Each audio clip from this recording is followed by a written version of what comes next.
వెన్నుపోట్లు, పొత్తులు, ఎత్తులు, జిత్తున పద్మవ్యూహం కనిపిస్తాయి అక్కడ. కానీ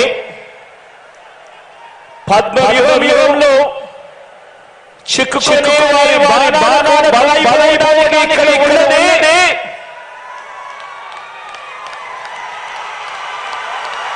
అభిమన్యుడు కాదు, ఇక్కడ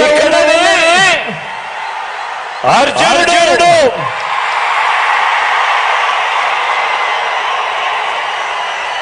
అర్జునుడికి తోడు, అర్జునుడికి తోడు ప్రజలను దేవుడు మాట్లాడుతున్నాడు. నేను అభిమన్యుడు కాను, అర్జునుడని. నువ్వు అభిమన్యుడు కాదు, నువ్వు భస్మాసురుడివి. ఎవరైతే ప్రజలు ఓటేశారో వాళ్ళ మీద పెట్టిన వ్యక్తివి నువ్వు.